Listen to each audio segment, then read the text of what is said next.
So this is the final video for AP Chapter 11 on cellular communication from the Red Biology textbook. We have previously talked about an overview of what cell communication was and how cells communicate either locally or long distance. We have a video which specifically addressed the process of cell communication, the reception of it, so the binding of ligands to receptors embedded in the cell membrane. And then we have talked about the transduction of the signal, which is the phosphorylation cascades and our secondary messengers, usually calcium, GTP, or cyclic AMP. Now we're going to focus on the response of the cell signaling.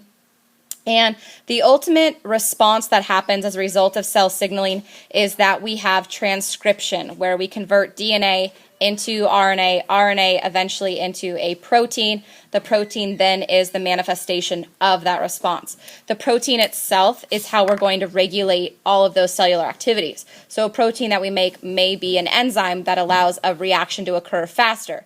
It could be a molecule that will be a competitive inhibitor of an enzyme to slow down or stop the production of a chemical reaction. So ultimately what we're trying to focus on is transcription.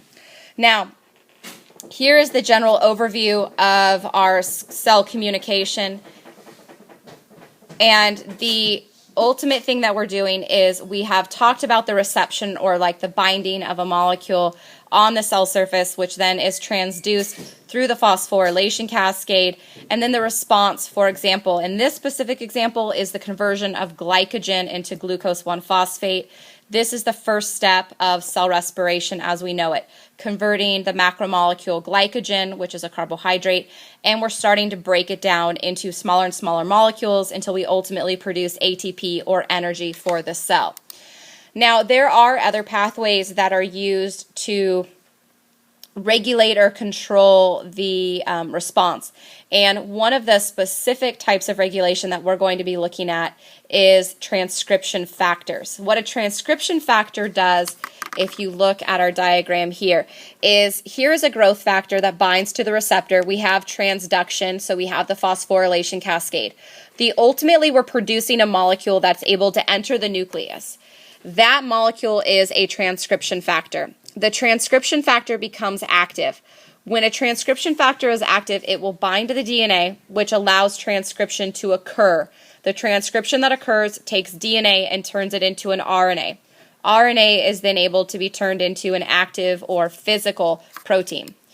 Now, cell communication is extremely specific, and the reason for that is that it allows different combinations of proteins in a cell to either act as the signal or to act in the response. And by combining all of those together, we allow for more regulation and control. So here's an example of some of the kind of efficiency mechanisms at work. One of them are scaffolding proteins.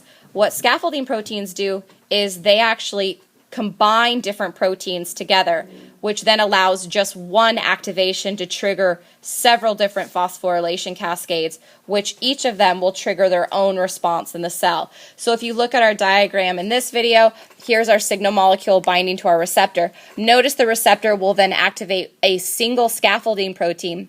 That single scaffolding protein will lead to the activation, our phosphorylation cascade, of 3 different protein kinases, all of which will have their own response. Then the question is how do we stop cell communication? How do we eliminate the cell communication or stop our response from occurring?